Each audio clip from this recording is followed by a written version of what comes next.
Welcome back to the Oracle of Enlightenment as we continue our coverage of Origins, and we're here with Andrew Looney. Andrew, it's great to have you back on the show after all these years.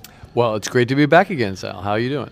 Pretty good, pretty good. Now, you are the proprietor of Looney Labs. Why don't you tell us a little bit about that?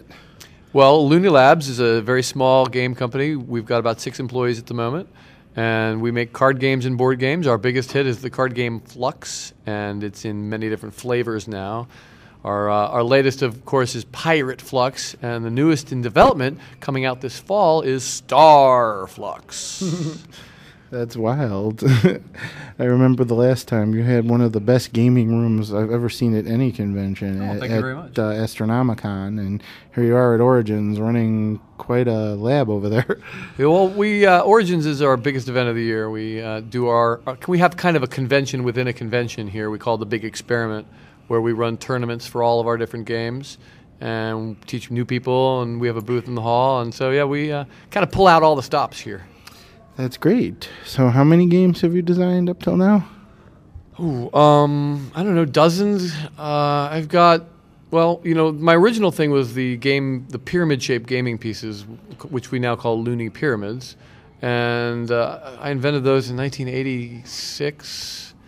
And I've developed about 25 games for those myself. There are hundreds of games you can play with the pyramids that aren't by me, but probably 25 that I've done. And then when you add up all the Flux versions and other card games, it's probably another couple dozen, so maybe 50 games. Wow, that's amazing. What's your website? Well, LooneyLabs.com is an obvious one, but I also have a more personal site called Wonderland.com. Wonderland spelled with a U. And that's kind of more of a sort of a blog site about, what I'm doing. And I'm also on Twitter and Facebook, Andrew Looney. That's cool. So how many conventions are you doing a year? We've been kind of scaling back our conventions. We used to do a lot more, but this year we're not doing Gen Con, and the conventions really take a lot out of us. And at some level, you have to sort of gauge the trade-off between the effort you spend doing a whole bunch of stuff at a trade show versus effort you can spend, making a new game or even looking to help people run events at other conventions that we're not at and fan support and these kinds of things. And it's just not enough hours in the day for all the things we want to do. And sometimes we have to say, we'll just skip that con this year, maybe next year, and focus on other things. Cool. What got you into designing games? It was an accident, actually. In college, I always fancied that I would become a writer. I minored in English, and I did a lot of writing. And I wrote this short story called Ice House, in which players were playing this weird game with pyramids when you don't take turns, and it's just a very unusual board game. And it was just a fictional plot device, like Harry Potter's Quidditch. You don't expect anybody to play it. But everybody read the story, was like, wow, that game sounds so great. I want to play that game. Where do you get it? I'm like, well, it's just an imaginary thing. I don't even know how to make a game. I just had this vision for what would be a neat-looking game. And it led to, let's make real pieces. Let's see if we can make rules. And after a while, we started making up yet more games for those pyramids. And actually, the big turning point was in 1996 when, after years of struggling to figure out how to make injection molded pyramids and not having the money to buy the expensive mold that it would take. We didn't manage to do that for a few years. Anyway, Kristen said, how about doing a card game? I could get a card game printed real easy. It's these custom molded plastic things that are killing me. So I said, all right, let me think about it. And the next day, I invented Flux. And that was really the turning point, because Flux has done so great for us. And we've sold like 1 million copies of the game in its various incantations at this point. Incarnations. Yeah. Incantations is something else. Yeah, exactly. Well, those things happen. By the way, Quidditch is being played at several colleges and high schools now. I don't understand how that could be, because don't you have to be able to fly around on a broom in order to play Quidditch? No, you just have to run around on the broom and not let it fall out from between your legs. Yeah, well, see, the point is that when you have a fictional game, people are like, oh, that sounds great, and there's a desire to make that into a real game, and that's how I got my start. That's great. Yeah. That's wonderful. You have Back to the Future now, right? Yeah, Back to the Future, the card game. I've always been a big fan of Back to the Future. About 10 years ago, I did a card game based on time travel called Chrononauts. It's still a big hit. And then a few years ago, we did a licensed version of Flux based on Monty Python Flux, and that's also been very successful for us. And after that, we thought, well, this licensed product thing is not bad. Let's see what else would be a good fit. And we didn't want to just like go willy-nilly on licenses. We only want to do a license when it really is a good fit. Right. And that's the thing, of course, Monty Python fits so perfectly with Flux because it's such a crazy anything can happen kind of thing. But when I looked around at what would be a good theme to add on to the Chrononauts game engine, there was only one answer, and that was Back to the Future. It's my favorite time travel story, and it's got it's just the perfect amount of material between the three movies. It's the perfect amount of material to build out a timeline of all those events and then show the different ways history could go, and you can go and change history, and it's really, really cool. And it's up for an Origins Award. I'm really hoping here at the con it gets Best Card Game of the Year. Yeah, good luck on that. I'm hoping. Got my fingers crossed. And if anybody here at Origins, still time to vote. Well, Origins will be over by the time this airs. Sure. But anyway, nevertheless, I'm hoping. How many when you set up Looney Labs, how many games do you usually run at one time? We try to run anything that people want to play. It tends to be, we have so many different games now, it's kind of hard.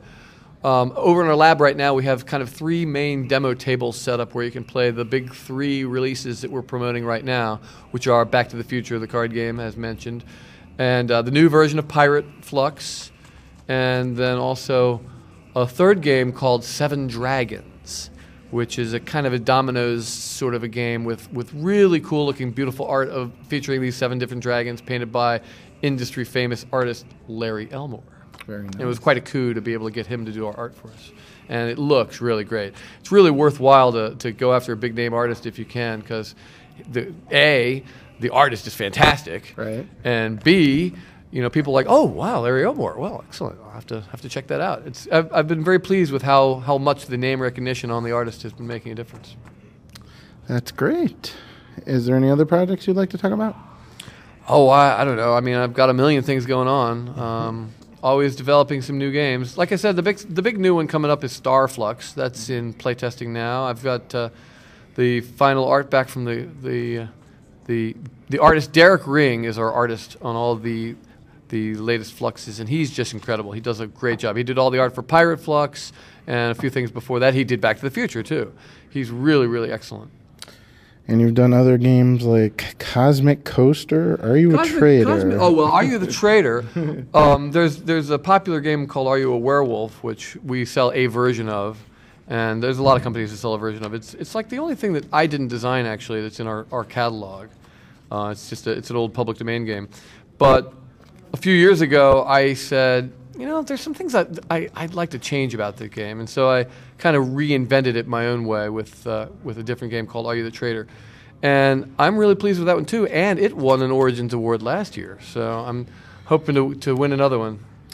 Yeah, Just Desserts, Trainwreck, Uber Chrononauts. Uber Chrononauts is a double-sized game you can play with the original Chrononauts game and the expansion game called Early American Chrononauts. Just Desserts, that's something that's I've been developing for about 10 years. Still trying to get that hammered down. And Trainwreck, that's something totally secret. I haven't shown anybody that yet. I'm still developing it. I'm going to start showing that tonight at my playtest workshop. Great. Stonehenge Hippie Fest. I think I would enjoy that. Stonehenge, that's a whole other game system. A few years ago, a bunch of different game designers, James Ernest, Mike Selinker, a few others, Richard Garfield did a game in the set. The Stonehenge anthology game system, unfortunately, didn't really take off. I was kind of disappointed that it didn't really become the hit that some of us thought it might. But I was asked to do a game for the expansion set for that, so I created a Stonehenge game called Hippie Festival, and which, by the way, is the only authentic Stonehenge game in the set. All the other Stonehenge games are like based on imaginary stuff, Arthur's Knights or spacecraft or whatever crazy things. But my game was based on historical events because there really were these hippie festivals that held at Stonehenge all through the 70s and 80s. And so it's kind of based on that. Yeah. But the point it's on my new list is that because the Stonehenge system kind of died in the marketplace, I'm working on porting that back to my pyramid system so that it'll be a way you can play that game with a different set of components. That's great. But that's another thing I'm just developing. It's not available yet, and who knows if it ever even will be, but something I'm working on. I'm letting you, for you listeners, I'm letting him look at my big list of all the games I have, which some of them are standards that have been around for a long time, and others are new things I'm just developing. Martian chess and Martian coasters. Well, you like Martians, huh? Well, Martians are, we actually, the pyramids, we have a sort of part of the lore is that the pyramids come from Mars. You know, we here on Earth, we play games with playing cards. You know, standard deck of cards can be used for hundreds of different games. Standard piece of gaming equipment that everybody has.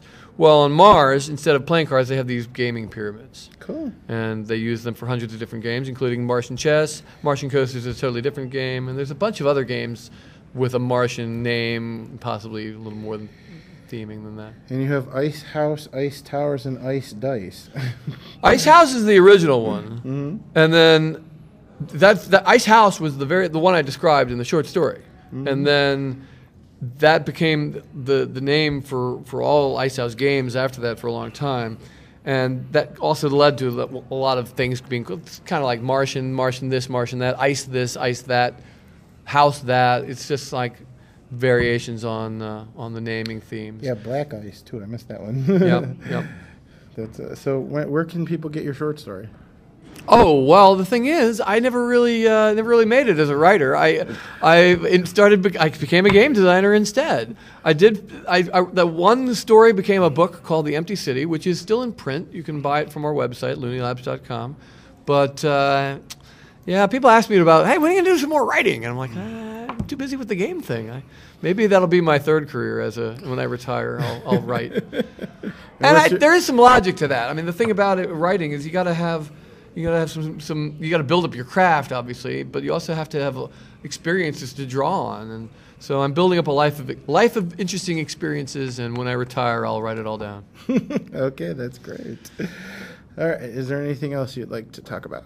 I don't know. Offhand, that seems like you run the gamut. I mean, the main thing is if you've never played any of my games, try some version of Flux. They're all a little bit different, but they're all basically the same game. If you've tried one, you can easily learn any of the others. So there's like 7 or 8 different flavors. I've lost track how many different versions we have at this point. But in print, Star Flux I think is going to be the coolest one yet. I'm really excited about Star Flux, but that doesn't come out till September. Pirate Flux many people are saying it's their favorite, the best of the ones, and it's available now. I remember but that one. Eco Flux, if you've got kids, there's Family Flux. Monty Python, if you're a big fan of Monty Python, and of course many people love zombies. We have a zombie Flux, so there's a kind of a flavor for every different taste. That's great. I'm looking forward to playing it. Cool. All Well, right. thanks for the interview, Sal. Yes, thank you for being on the show again. My pleasure. And thanks for playing my games. Andrew Looney, everyone.